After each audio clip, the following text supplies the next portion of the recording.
मेरा पहला सवाल सुधांशु त्रिवेदी जी को जाता है, जो सांसद भी हैं और बीजेपी के वरिष्ठ प्रवक्ता भी हैं। और सुधांशु त्रिवेदी, मैं पूछना चाहती हूं कि जब उंगलियां उठती हैं रामनवमी वर्सेस मुहर्रम कॉरिडोर पर, तो क्या जो संविधान को वो बचाने निकले हैं, क्या वो संविधान की रक्षा का वो वादा पूरा कर रहे हैं, लॉ एंड ऑर्डर मेंटेनेंस का, या फिर वही वोट बैंक की पॉलिटिक्स? देखिए, वोट बैंक की पॉलिटिक्स किस सीमा तक आके बैठ गई है, इसका आप अंदाजा इस बात से लगाइए कि ये मुहर्रम का कंपैरिजन करने लगते हैं रामनवमी की यात्रा से या कावड़ यात्रा से। देखिए, कावड़ यात्रा कई 100 किलोमीटर की होती है। मुहर्रम के ताजिए उसी शहर से निकलते हैं और एक पर्टिकुलर प्लेस तक चले जाते हैं। तो शहर के अंदर की यात्रा कुछ किलोमीटर की होती है। ऐसी तो बहुत सारी यात्राएं होती है, उसमें कोई समस्या की बात नहीं होती है। कॉरिडोर बनाने की जरूरत पड़ती है जब आप यहां से निकल रहे हैं और आप 200-250 किलोमीटर दूर जा रहे हैं, हाईवे के ऊपर से गुजर रहे हैं, तब आवश्यकता होती है। मगर जिन लोगों को लगता है कि यहां पर समस्या होने की बात कहते हैं, तो रामनवमी के कितने जमाने में बताइए पुलिस लगानी पड़ी और कब कब कोई कानून व्यवस्था की स्थिति उत्पन्न हुई, और मुहर्रम में कब कब नहीं हुई। मगर मैं उससे बड़ी बात कहना चाहता हूं नाविका जी, इनको तो पता ही नहीं है। अरे जनाब, मुहर्रम को लेकर हिंदू मुस्लिम दंगे नहीं, शिया सुन्नी दंगे भी होते थे। हमारी सरकार के बाद कश्मीर में पहली बार ऐसा हुआ है कि मुहर्रम के ताजिए शियाओं के कारगिल में शांतिपूर्वक हो गए। आपके जमाने में वो भी नहीं होते थे। और हम तो लखनऊ के रहने वाले, बचपन में हमने हिंदू मुस्लिम दंगे नहीं, शिया सुन्नी दंगे सुने। मदे साहबा का जुलूस मुहर्रम में शियाओं का कांग्रेस की सरकार ने रोक दिया 1977 या 78 के आसपास, क्योंकि उनको लगता था कि ये फिर 20-22 साल के बाद जब बीजेपी की सरकार आई, तब शांतिपूर्वक वो मुहर्रम के दोनों समुदायों के जुलूस निकल पड़े। मेरे भाई, हिंदू मुस्लिम के लिए तो हमारे ऊपर आरोप लगाते हो, ये शिया सुन्नी में किसके लिए आरोप है? क्या ये शिया सुन्नी की लड़ाई मुहर्रम की हम लोगों के लिए हमारी वजह से होती थी? हकीकत यह है कि चंद कट्टरपंथी लोग हैं जो कि मुस्लिम समाज में रहकर उसकी वो मुस्लिम वोटों के थोक विक्रेता बन गए, जैसे कहते हैं अधिकृत विक्रेता। और इन लोगों को लगता है कि बजाय मुस्लिम समाज के लिए कोई वास्तविक काम करने के, ये जो होल सोल डीलर वोट के बैठे हुए हैं, उनसे आसान है कट्टरपंथियों को सेटिस्फाई करो और होल सोल डीलर्स को लेके आ जाइए। ममता बनर्जी तो यही बात पहले भी बोल चुकी हैं। रामनवमी के ऊपर हिंदुओं ने यह किया है, उस समय याद करिए रोजे चल रहे थे, उन्होंने कहा मुसलमान रोजे में कोई गलत काम नहीं करता, और मैं तो अपना सर पीट लिया। मैंने कहा, क्या ममता बनर्जी जी, आपको बंगाल का इतिहास नहीं पता है? 16 अगस्त 1946 को जो भारत के इतिहास का सबसे बड़ा डायरेक्ट एक्शन डे हुआ, वो रोजे के दिनों में था, जब मुस्लिम लीग ने किया। और फिर भी ना पता हो वारिस पठान साहब, जरा गौर करिएगा, वो 17वां रोजा था, और 17वें रोजे का क्या महत्व है आपको पता होगा। इसलिए मैं कह रहा हूं, ये सारे के सारे नेता इस कदर तुष्टीकरण की राजनीति में अंधे हो गए हैं कि इनको कोई फर्क ही नहीं पड़ता। फिलहाल मुझे वोट मिल जाए, 25 साल बाद देश का क्या होगा छोड़ो, मेरे को कौन सा लेना देना है। 50 साल बाद देश का क्या होगा छोड़ो। मगर हम वो हैं जो प्रधानमंत्री जी ने कहा 25 साल का हमारा अमृतकाल का पूरी योजना है, 10 साल का परफॉर्मेंस है, और उन्होंने कहा ये 25 साल वो आधार बनाएंगे जो 1000 साल तक देश का भविष्य का निर्धारण करेगा। तो हमारी सोच सिविलाइजेशनल है, इनकी सोच इलेक्टोरल है।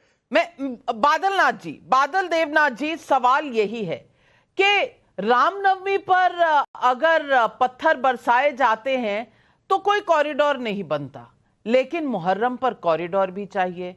जैसे सुधांशु जी ने कहा, भाई जो दंगे हैं वो तो हिंदू करते हैं क्योंकि बाकी सबको ईद पर रहना है कूल, ये कहती हैं ममता बनर्जी। और ममता बनर्जी ये भी कहती हैं कि जिस तरह से मुहर्रम के दौरान या रमजान के दौरान मुसलमान तो कोई गलत काम करता ही नहीं। क्या ये संविधान के मुताबिक देश में सरकारें चलाई जा रही हैं, या फिर वोट बैंक के सामने संविधान सिर्फ एक शो पीस बनकर रह गया है जिससे लहराकर चुनाव जीते जा सकते हैं, पार्लियामेंट में दिखाया जा सकता है, लेकिन जब फॉलो करने का समय आए तो फिर कहां जाता है संविधान? वहां कहीं ना कहीं तुष्टीकरण सामने आता है। गुड इवनिंग मैडम, ये कोई तुष्टीकरण नहीं है, आपका सवाल में ही आपका आंसर है। ये इलेक्शन कमीशन ऑफ इंडिया का जो 5 पॉइंट है उसमें एक पॉइंट है धर्मनिरपेक्षता, उसी का पालन किया जा रहा है। और सबसे बड़ा बात है मैडम, इसको कहते हैं लीडर। ममता बनर्जी सभी धर्मों को सम्मान करते हैं, ये और एक प्रूफ हो गया। देखिए, रामनवमी के दिन बंगाल में जो जुलूस निकालते हैं, उसमें जो पिस्तौल लेके डीजे लेके घूमता है, आप बताइए तो पूरे देश के अंदर सबसे बड़ा दुर्गा पूजा जो कार्निवाल होता है कलकत्ता में, कितने सारे पैंडल, कितने सारे कमेटी, कितने सारे दुर्गा मूर्ति लेके आते हैं, हजारों लाखों लोग चलते हैं, लेकिन कोई दंगा नहीं होता है। काली पूजा, दुर्गा पूजा, विसर्जन में, निरंजन में हजार हजार लोग, लाखों लाखों लोग चलते हैं, गंगा के पास मूर्ति को लेके जाते हैं, कोई कुछ नहीं होता है। लेकिन रामनवमी दिन हर साल 50 साल से, मैं तो 20-30 साल तो मैं देख रहा हूँ बंगाल में। और मैडम कॉरिडोर का जो बात है, कॉरिडोर का जो बात है, आपने बात बैरिकेड का। देखिए, बैरिकेड पर कुछ लोग हैं जो ताजिया निकालते हैं, कुछ लोग उनको लेके उसका धर्म को सम्मान करते हैं, उसको लेके जाते हैं। इसको लेके ममता जी ने कहा एक अलग से रोड बनाओ। और रामनवमी का मतलब क्या? रामनवमी में हजारों लाखों लोग निकलते हैं। मोहर्रम कितने लोग पालन करते हैं, आपको ये जानना पड़ेगा। जैसे सुधांशु जी शिया सुन्नी का बात किया, बंगाल में ये मोहर्रम जो पालन करते हैं, इसका परसेंटेज खूब थोड़ा कम है मैडम, और कुछ ज्यादा नहीं बोलूंगा। लेकिन बंगाल में 3.5 करोड़ लोग मुस्लिम, 3.5 करोड़ मुस्लिम है, और पूरा बंगाल में हिंदू, मुस्लिम, सिख, ईसाई, सिख, बुद्धिस्ट, सभी लोग, हिंदू, बंगाली, सभी लोग यहाँ पर 10.5 करोड़ लोग लेके सभी को सम्मान करना। अब बताइए मैडम, मोदी जी को एक बार बताइए, देश के राजा, देश के प्रधानमंत्री को बोलिए तो नमाज के दिन, एक दिन जाइए, सारे मुसलमान भाइयों को सम्मान करें। जोगी जी को बताइए, एक दिन जाइए नमाज में, और ईद पे जाइए, ईद का प्रोग्राम में, त्योहार में जाइए और सम्मान कीजिए। नहीं, वो हिंदू तुष्टिकरण, हिंदू ध्रुवीकरण करना, ये जोगी जी, मोदी जी और देश के पहले डीजे बंद करवाना हिंदू ध्रुवीकरण है, डीजे बंद करवाना हिंदू ध्रुवीकरण है, लेकिन मुहर्रम कॉरिडोर बनाना ये तुष्टीकरण नहीं है। बादल देवनाथ जी, आप क्या ही कह रहे हैं, आप क्या ही कह रहे हैं। लेकिन मैं वारिस पठान जी मैं आपसे पूछना चाहूंगी, अकबर इलाहाबादी का एक शेर है, कहना चाहती हूं आपसे, मेरा ईमान मुझसे क्या पूछती हो मुन्नी, शिया के साथ शिया, सुन्नी के साथ सुन्नी। यह कहा था अकबर इलाहाबादी ने। तो मैं पूछना चाहती हूं, रामनवमी और मुहर्रम में अलग अलग ईमान क्यों दिख रहा है? देखिए नविका जी, पहले तो मैं ना एनडीए का हिस्सा हूं, ना मैं ममता बनर्जी की पार्टी का, टीएमसी का हिस्सा हूं। मैं अपनी बात रखूंगा। और सवाल ये है कि क्या हो रहा है तुष्टीकरण। अभी मैं आपको बताना चाहता हूँ, संविधान ने सबको इजाज़त दिया है अपने अपने हिसाब से अपने अपने धर्म का पालन करे, अपना अपना फेस्टिवल बनाए, और हर राज्य सरकार की जवाबदारी, जिम्मेदारी होती है कि प्रॉपर इससे परमिशन दे लीगल वे से, और ये इंश्योर करे कि किसी तरह की कोई घटना ना हो, कुछ तरह का कोई वायलेंस ना हो, सब ना हो। अब इतने साल से मुहर्रम का जुलूस निकल रहा है, लोग मातम भी हमारे शिया भाई लोग करते थे, सब हो रहा था। अब एक तरफ कांवड़ियाओं का देखो, कांवड़िया जुलूस निकालते हैं, हमको कोई आपत्ति कभी किसी ने नहीं ली, ना ऑब्जेक्शन लिया। शोभा यात्रा के अंदर लोगों ने, हमने देश भर ने देखा कि किस तरह से तलवारें लहराई जा रही थी। जरा सुधांशु जी का मैं ध्यान वहां भटकाना चाहूंगा उस तरफ पर। तलवारें लहरा रहे थे, मस्जिद के बाहर खड़े रह के तमंचा भी दिखाया गया, JSR के नारे लगाए गए, भगवा झंडा फहराया गया, तब कुछ नहीं हुआ। लेकिन वहीं पर अगर यूपी के अंदर ईद के दिन कोई 10 मिनट के लिए रास्ते के ऊपर नमाज पढ़ ले तो योगी जी उसको पसंद नहीं करते, योगी जी मना करते कि नहीं पढ़ सकता मुसलमान नमाज। तो एक ही राज्य के अंदर दो समुदाय के लिए डिफरेंट कानून तो है ही नहीं, संविधान तो एक है, IPC, इंडियन एविडेंस एक्ट, सब तो एक ही है, कायदा कानून तो सबके लिए इक्वल है, तो फिर ये अलग अलग होता है। अब बात रही नविका जी, आपने कहा कि ये सब वोट बैंक के लिए हो रहा है, तो मैं आपसे कहना चाहूंगा कि मुसलमानों का तो कभी वोट बैंक था ही नहीं। अब आप एक एग्जाम्पल देखिए, 4 जून को रिजल्ट आया, 4 जून से आज तक तकरीबन देश के अंदर 8 मुसलमानों की मॉब लिंचिंग करके हत्या हो गई है। अब मुसलमानों के जो मसीहा बने थे, ये जो सो कॉल तथा कथित सेक्युलर पार्टियां थी, इन्होंने भर भर के वोट लिया, 90% मुसलमानों ने इनको वोट भी दिया, इनको अच्छी रीत से वोट मिला, बीजेपी को नुकसान भी हो गया इससे। अब जब बोलने की बारी आई मुसलमानों की तरफ से कि भाई ये मॉब लिंचिंग बंद हो, अकबरनगर के अंदर जो झोपड़े को तोड़ दिया गया, गरीबों के, मुसलमानों के बुलडोजर उड़ा वहां से तोड़ दिए, मध्य प्रदेश के अंदर जो कर दिया गया, उसको रोका जाए, तो वहां पर मुसलमान शब्द इनके मुंह से नहीं निकलते, माइनॉरिटी माइनॉरिटी करते फिरते। अरे जो मुसलमान जाए तो जाए कहां? तो तुष्टीकरण। अब तुष्टीकरण कौन कर रहा है? हाँ, बीजेपी तो तुष्टीकरण की मास्टर है, इसमें तो कोई दो राय नहीं है। पीएचडी तुष्टीकरण में, मुसलमान, मंगलसूत्र, घूसपैठिया, पाकिस्तान, शमशान, कब्रस्तान, मुल्ले काटे जाएंगे, चिल्लाएंगे, सारे अल्फाज बोलकर ही वो अपनी राजनीति चलाने के अंदर माहिर है। इसलिए संविधान की बात जब सुधांशु जी करते तो मुझे अच्छा नहीं लगता। मत करिए आप लोग, संविधान को तो मानते नहीं, संविधान का पालन करना तो आपने सीखा ही नहीं ना कभी, आगे आप लोग सीखने वाले। मगर जो इस तरफ के लोग हैं, चाहे लेफ्ट राइट सेंटर में, तो सबकी बात कर रहा हूं ना विका जी, किसी को भी मुसलमान से हमदर्दी नहीं है, कोई मुसलमान के लिए आवाज उठाना नहीं चाहता। कमरुज़्ज़मान चौधरी साहब, आप सुन रहे होंगे, वारिस पठान जी कह रहे हैं आप भी मुसलमानों के नहीं हैं, और बीजेपी तो कभी थी ही नहीं। लेकिन पहले सुधांशु त्रिवेदी जी जवाब देंगे, फिर कमरुज़्ज़मान। दुश्मन है बीजेपी तो। बस एक लाइन में देखिए, वारिस पठान साहब ने अपनी ही बात को कैसे कॉन्ट्रडिक्ट किया, कोई उनका स्टेटमेंट जाके सुन ले। उन्होंने शुरुआत की कि मुस्लिम वोट बैंक तो कभी था ही नहीं, फिर 5वें सेंटेंस में बोला मुसलमानों ने 90% वोट किया इनके अलायंस को और बीजेपी को नुकसान भी हो गया। यानी बिल्कुल साफ कर दिया, एक तरफ कह रहे वोट बैंक नहीं था, दूसरी तरफ कह रहे 90% वोट बैंक था। और मैं पूछना चाहता हूं, चुनाव के दौरान वोट जिहाद बोलना, और अभी 2-3 दिन पहले मौलाना है, वो कौन, जो शायद उनका नाम अरशद मदनी है, जिन्होंने कहा यह मुसलमानों का बदला है बीजेपी से। मतलब इन दोनों बयानों के बाद आप कह रहे हैं कि कोई फर्क नहीं पड़ता और घुसपैठिया और फलाना। हमने मुस्लिम समाज को घुसपैठिया नहीं किया, पर घुसपैठियों के पक्ष में मुस्लिम नेता क्यों खड़े हो जाते हैं? मैं फिर याद दिलाना चाहता हूं, इस चुनाव में सबसे बड़ी जीत हुई है धुबरी सीट से कांग्रेस के रकीबुल हसन की 10,25,000 से। और धुबरी का वो इलाका है जिसे आसाम में प्रचलित भाषा में मिनी बांग्लादेश कहा जाता है। धुबरी वो इलाका है जहां 25-30 सालों में सबसे बड़ा डेमोग्राफिक चेंज हुआ है।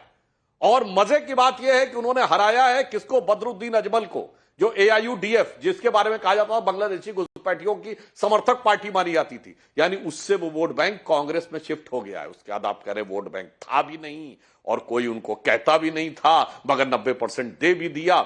इसीलिए मैं कह रहा हूं, ये कट्टरपंथियों के आगे नतमस्तक होकर राजनीति करना बहुत खतरनाक है। और एक बात और कह देना चाहता हूं, नाविका जी, आपने अभी एक शेर पढ़ा था मुहर्रम के मौके के लिए। असीम वकार साहब, जरा गौर फरमाइएगा, आपने बोला था JSR का वारिस पठान साहब हैं। दर्शकों को बताना चाहता हूं, ये लोग जय श्री राम बोलने में, सॉरी वारिस पठान साहब, जय श्री राम बोलने में इन लोगों को हेजिटेशन होता है, इसलिए JSR बोलते हैं। और ये बहुत सारे सेकुलर जमात के लोग कहते हैं जय Shri Ram has become a war cry, मगर सरतन से जुदा is not a war cry. अब मैं पूछना चाहता हूं, अल्लाह अकबर के नारे लगाकर कितने लोगों की गर्दनें काटी गई, तो वो वॉर क्राई नहीं है। और उसके लिए मैं कहना चाहता हूं, अल्लाह अकबर को नाराए तकबीर कहते हैं। अल्लामा इकबाल ने लिखा है इसी पे, जिसके लिए आप लोग मुहर्रम मनाते हैं, उसके लिए कि ये क्या तमाशा हुआ इस्लाम की तकदीर के साथ, कत्ल शब्बीर हुए नाराए तकबीर के साथ। फिर कह रहा हूं, यह क्या तमाशा हुआ इस्लाम की तकदीर के साथ, कत्ल शब्बीर हुए नाराए तकबीर के साथ। यह मैं नहीं कह रहा हूं, यह कहा है अल्लामा इकबाल ने। उससे बड़े ना जानकार आप हैं इस्लाम के, न हम हैं। यानी उसी नारे को लगाकर जिसको मोहम्मद साहब के नवासों की गर्दनें काटी गई थी, वो वॉर क्राई नहीं है, मगर JSR बोलना पड़ता है। तो ये मुहर्रम के मौके के ऊपर आपको कम से कम याद रखना चाहिए कि बड़े बड़े आलिम फाजिल, अच्छा मेरा जवाब तो सुन लो इस्लाम के, उन्होंने क्या बोला है। वारिस पठान, सुधांशु जी 10 सेकंड में मेरा जवाब सुन लो ना। आपने इतना बड़ा आपने भाषण दिया, अब जरा सुनिए।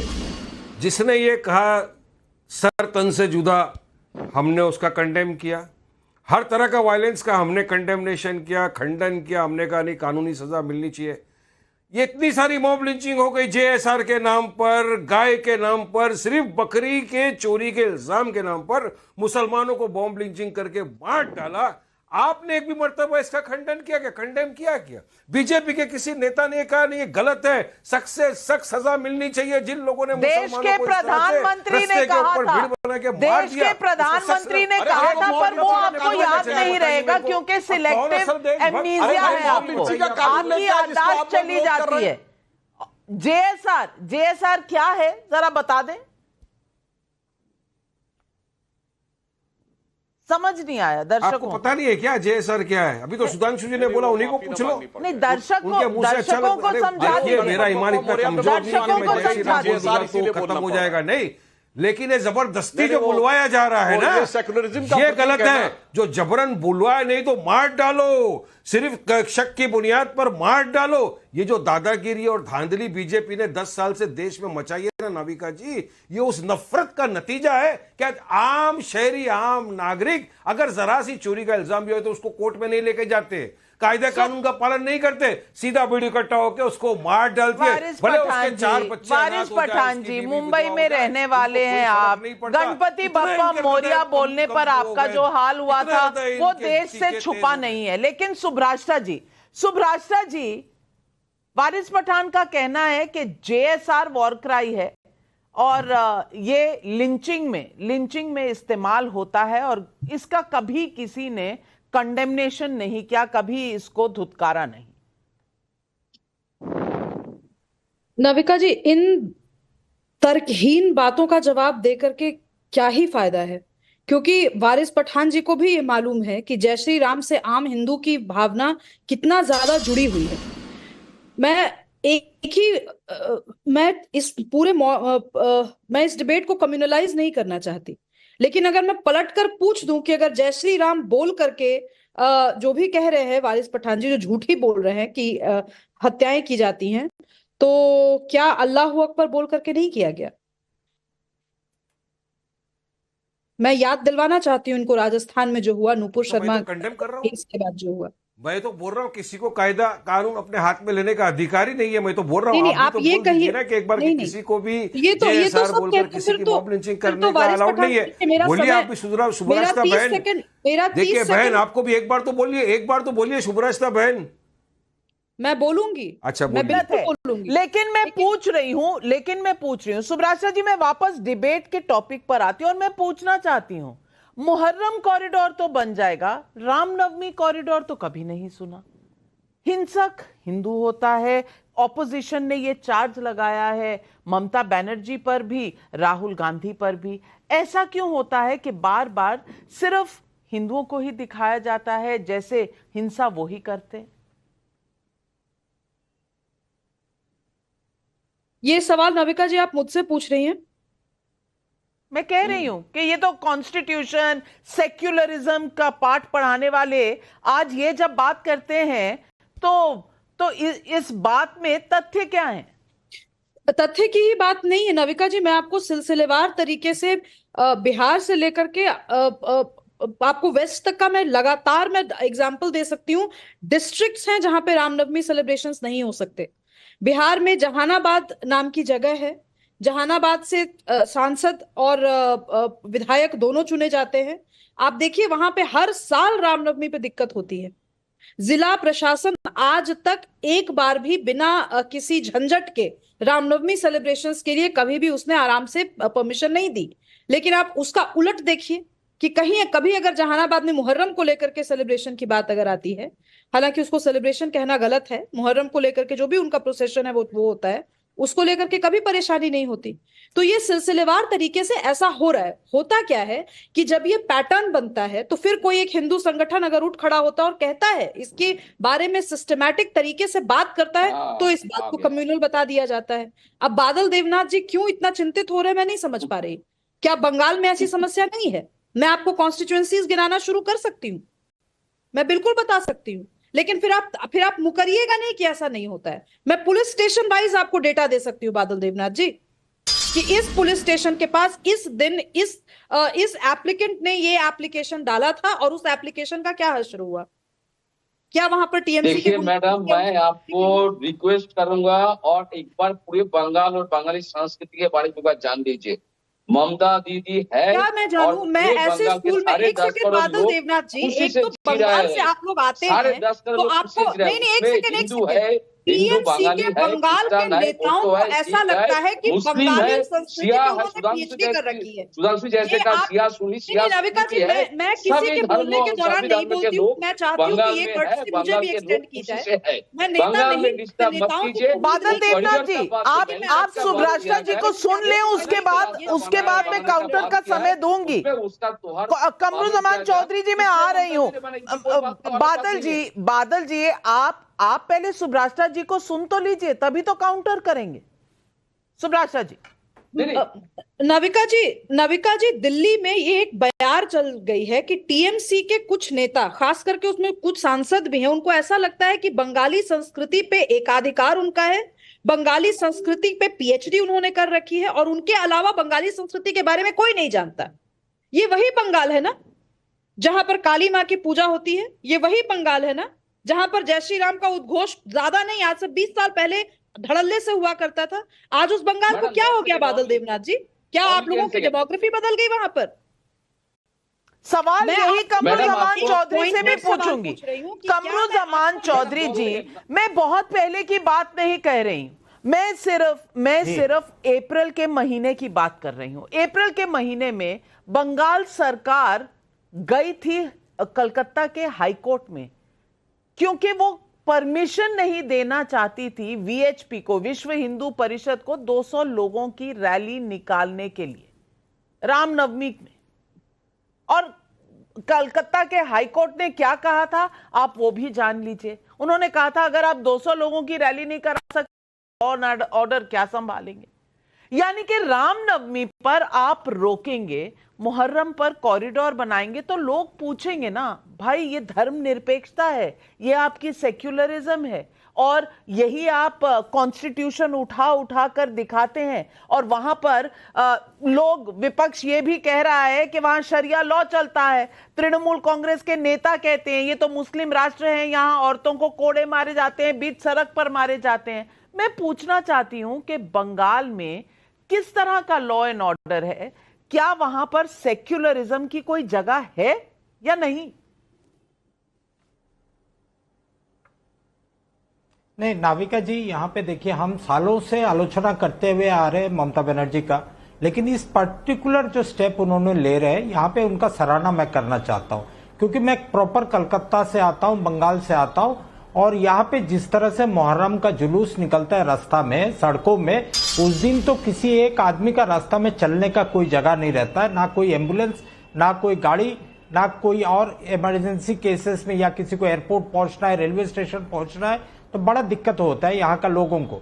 अगर ममता बनर्जी का ये इंटेंशन है, मैं नहीं जानता उनका क्या इंटेंशन है, अगर ये इंटेंशन है किसी तरह से कॉरिडोर बनाकर मुहर्रम का जो यहाँ पे प्रोसेशन लेकर आते, जो मातम बनाते, जो ताजिया लेकर निकलते हैं रास्ते में, उनका भी एक अधिकार है, अपना तरीका से वो करते हैं। हालांकि मैं पर्सनली इस चीज को नहीं मानता हूं, लेकिन फिर भी वो अगर अपना धर्म का हिसाब से निकलकर रास्ता में जा रहे तो उनका अधिकार है, और गवर्नमेंट उसमें जो है फेलिसिटेट कर रही है। मैं समझता हूं कलकत्ता वासियों के लिए बहुत अच्छा स्टेप है, लेकिन यहां पे इसको सांप्रदायिक रंग देना ये बहुत बड़ा गलत बात है। 1946 का जो नरसंहार हुआ था बंगाल में, उसको तुलना करके तुष्टिकरण को लाकर और अपना राजनीतिक रोटी सेकना यहाँ पे बड़ा गलत बात है, ये करना नहीं चाहिए। यहाँ पे अगर उत्तर प्रदेश में कवारियों पे फूल बरसाया जाता है हेलीकॉप्टर से, वो भी गलत है। अगर यहाँ पे किसी एक संप्रदाय को एडवांटेज दिया जाता है, वो भी गलत है। जिस टाइम हाईकोर्ट में जाकर मुहर्रम बनाम दुर्गा पूजा का विसर्जन का लड़ाई हाईकोर्ट में पहुंचे थे, तब भी हमने ममता बनर्जी का आलोचना किया था कि यह गलत हो रहा है, क्योंकि बंगाल में, लेकिन फिर राहुल गांधी की आवाज कहां चली जाती है? अगर ये लोगों की सुविधा के लिए है तो बहुत अच्छी बात है, मैं भी उसके साथ हूं, लेकिन संदेश खाली होता है। सुप्रीम कोर्ट का ऑर्डर आता है जब फरहाद हकीम कहते हैं कि जो लोग मुसलमान नहीं है वो तो मतलब किसी धर्म के नहीं है। इस तरह की जब बातें होती हैं, तृणमूल कांग्रेस के नेता कहते हैं तो मुस्लिम राष्ट्र है, तो राहुल गांधी कहां चले जाते? कमरुज़्ज़मान चौधरी, जवाब इसका दीजिए, क्योंकि कॉन्स्टिट्यूशन सबसे ऊंचा तो उन्हीं ने उठाया है ना इस चुनाव में। नहीं नाविका जी, यहाँ पे बहुत गलत आप एक स्टेटमेंट दे रहे हो कि राहुल गांधी कहाँ चले जाते। इसका मतलब मैं समझ में नहीं आ रहा हूँ।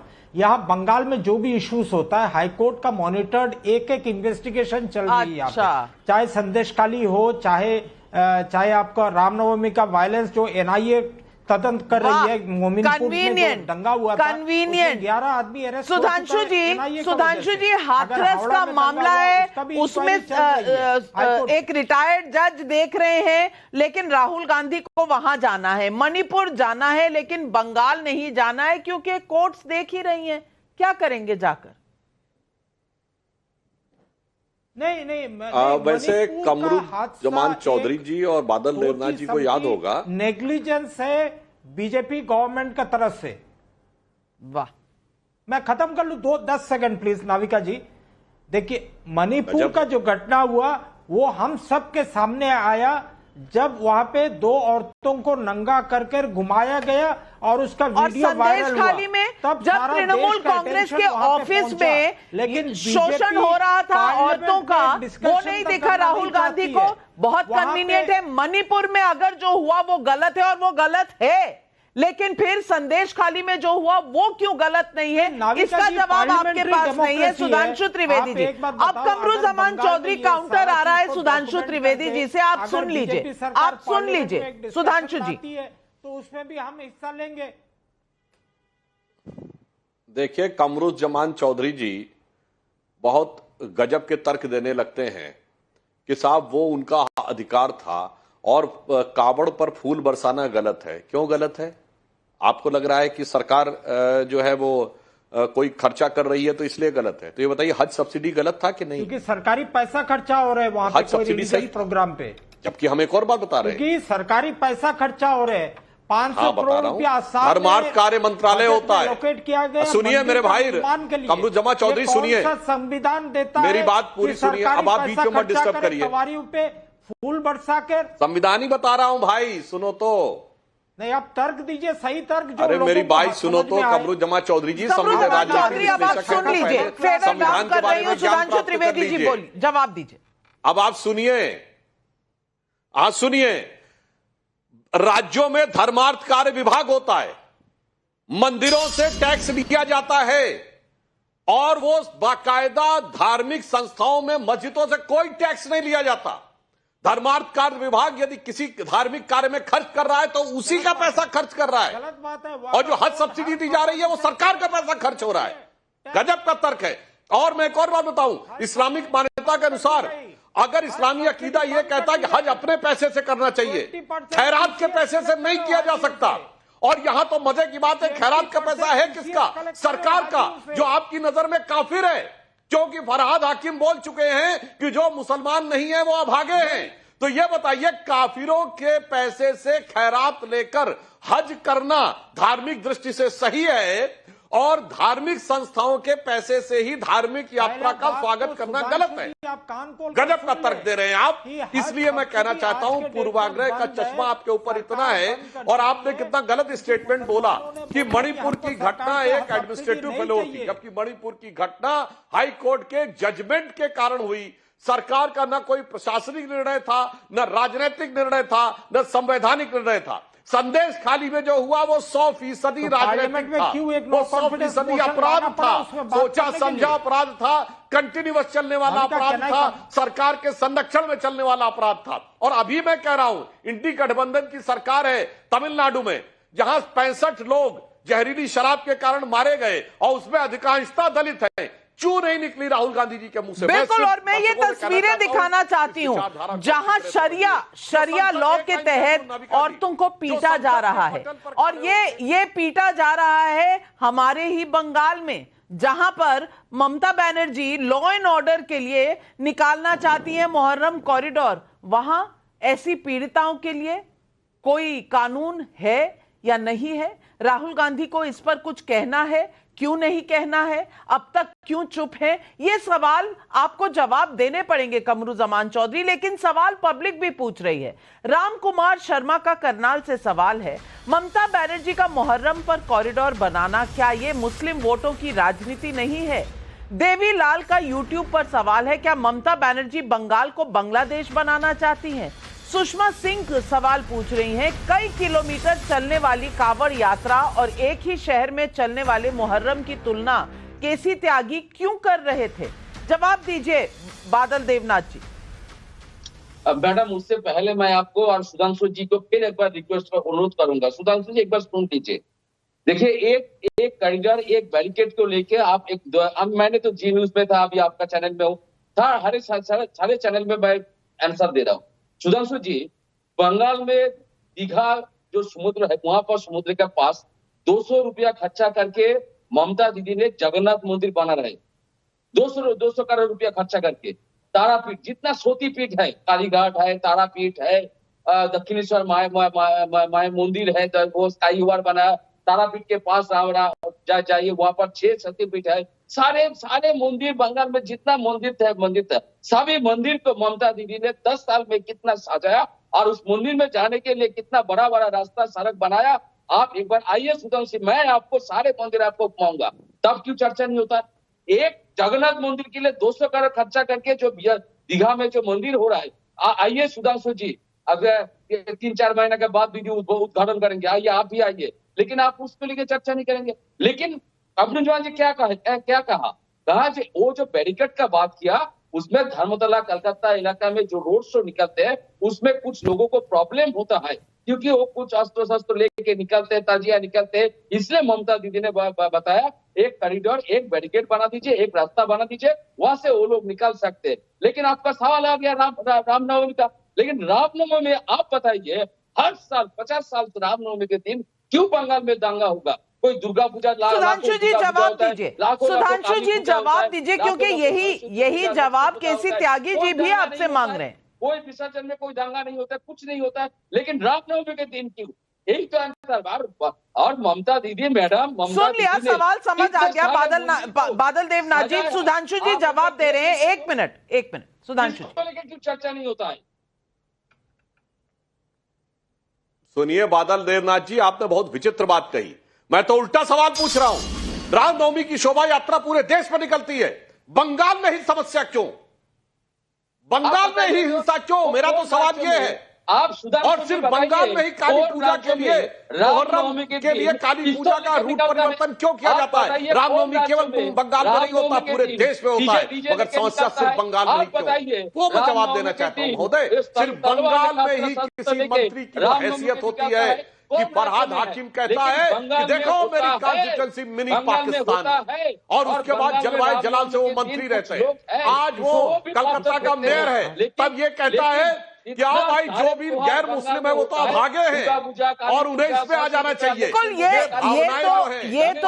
ये तो तृणमूल कांग्रेस के नेता कहते हैं ये मिनी पाकिस्तान है, यहाँ तो मुस्लिम राष्ट्र है, लेकिन पब्लिक सवाल पूछ रही है। नरेश चौहान का नीम राणा राजस्थान से सवाल है, ममता जी और मोहब्बत की दुकान, क्या दोनों का सामान एक ही है?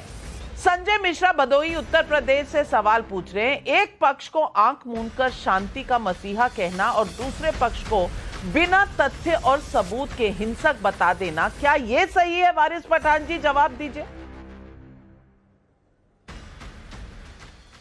देखिए, अगर किसी राज्य के मुख्यमंत्री को या प्रशासन को ऐसा फील होता है कि ये जब जुलूस निकल रहा है तो उसको एक कॉरिडोर चाहिए, अगर अलग से लेके चले जाए ताकि कुछ हो ही नहीं, अनटूवर्ड इंसिडेंट नहीं हो, कुछ नहीं हो, सब बना रहे, तो उसमें क्या आपत्ति है? अभी लेकिन सुधांशु जी से मैं सवाल करूंगा। सुधांशु जी, शोभा यात्रा की आपने बात की, वहां तो तलवार लेकर लोग मस्जिद के सामने चले गए थे, लहरा रहे थे, भगवा झंडा लहरा रहा, तमंचा लहरा, लेकिन किसी मुसलमान ने कभी भी मुहर्रम के जुलूस में किसी मंदिर के पास जाके तलवार लहराई, झंडा लहराया? मैं पूछना चाहती हूँ, सिर्फ जेएसआर लिंचिंग के लिए ही इस्तेमाल होता है? आप हिंदुओं की भावनाओं को ठेस नहीं पहुंचा रहे? तो किसी को भी किसी की भावनाओं को ठेस पहुंचाने का अधिकार नहीं है, फिर चाहे कोई जेएसआर के नाम से किसी को मार दिया, कोई सर तन से जुदा का, हम तो कंडेम करते हैं ना। अभी सुधांशु ने दूसरी बात ये कही थी इतनी बड़ी कि मुसलमानों को हज सब्सिडी हम दे रहे हैं। अरे हज सब्सिडी से हटा दो ना, हमने तो पहले बोला किसको फायदा हो रहा है उससे? सिर्फ गवर्नमेंट को हो रहा है। हमने हमेशा कहा हज सब्सिडी हटाओ, मुसलमान बच्चियों को डिमांड ड्रिवन स्कॉलरशिप क्यों नहीं देते आप लोग? अरे आप पढ़ाना भी नहीं चाहेंगे, टैक्स पेयर के पैसे से फूल भी बरसाएंगे और यहाँ क्या भाषण देंगे, क्या मुसलमानों के ऊपर एहसान कर रहे हैं, हम हज सब्सिडी देते जा रहे हैं। नहीं सुधांशु जी, आपको बराबर से एक ही अगर राज्य एक ही देश है, कानून कायदा सबके लिए बराबर होगा। मैंने सवाल किया था, क्या किसी ने मुहर्रम के जुलूस में से निकल के किसी के मंदिर के पास जाकर तलवार लहराई? क्या किसी ने किसी के मंदिर के पास जाकर झंडा लहरा दिया या कोई नारेबाजी की? नहीं करते। मगर शोभा यात्रा में आप हमने सबने देखा कि किस तरह से मस्जिद के सामने जाकर तलवारें लहराई गई थी, तमंचे निकाले गए थे, भगवा झंडा लहराया गया था। तो इसीलिए बोलते हैं, अगर सरकार को लग रहा है कि भाई कोई इस तरह का कोई घटना न हो तो सरकार प्रिकॉशन बिल्कुल सही कह रहे हैं। धीरज अग्रवाल का मेरठ से सवाल है, एआईएमआईएम के पास एक सांसद है लेकिन बात ऐसे करते हैं जैसे पूरी सरकार यही चलाएंगे। छोटे ओवैसी तो 15 मिनट में हिसाब करने की बात करते हैं, वो प्यार की राजनीति है क्या? अशरफ अली का अनूपपुर मध्य प्रदेश से सवाल है, बीजेपी कहती है कि हमारी योजनाओं में मुस्लिमों को पूरा लाभ मिलता है, तो ये बताइए कि कांग्रेस की कौन सी योजना थी जिसमें हिंदुओं को पूरा लाभ नहीं मिला? सुधांशु जी जवाब। वारिस पठान ने कहा कि कभी कोई ऐसा उदाहरण बताइए कि मुसलमानों ने जाके किसी मंदिर के सामने कुछ किया हो। वारिस पठान साहब, ये जो सैकड़ों मंदिर जमींदोज हो गए कश्मीर में, ये तो किसी ने कुछ थोड़ी किया, सिर्फ मुस्लिम समाज ने जाकर राहुल गांधी के शब्दों में अभय मुद्रा दिखाई। अरे मुहर्रम के जुलूस में। और मैं दूसरा उदाहरण बताना चाहता हूं दक्षिण भारत का, तमिलनाडु का। अरे सुनो मेरे भाई, अब आप बोल रहे थे तमिलनाडु का पेरम्बूर जिला कोलत्तूर गांव, वहां मुसलमानों की आबादी 70% हो गई, तो उन्होंने कहा कि अब यहां के मंदिरों में पूजा नहीं होगी, मंदिरों में घंटे नहीं बजेंगे, और पूजा रोक दी गई तमिलनाडु सरकार के द्वारा।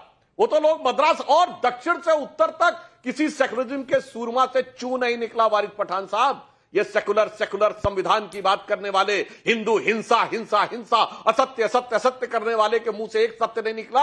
आखिर में उन्हें थक हार कर मद्रास हाईकोर्ट जाना पड़ा। मद्रास हाईकोर्ट ने इसको क्वेश्चन किया, कहा कि ये कोई लॉजिक नहीं हो सकता कि 70% आबादी हमारी हो गई तो मंदिर में पूजा नहीं होगी, घंटा और शंखध्वनि नहीं होगी, ये इंश्योर कराना पड़ा।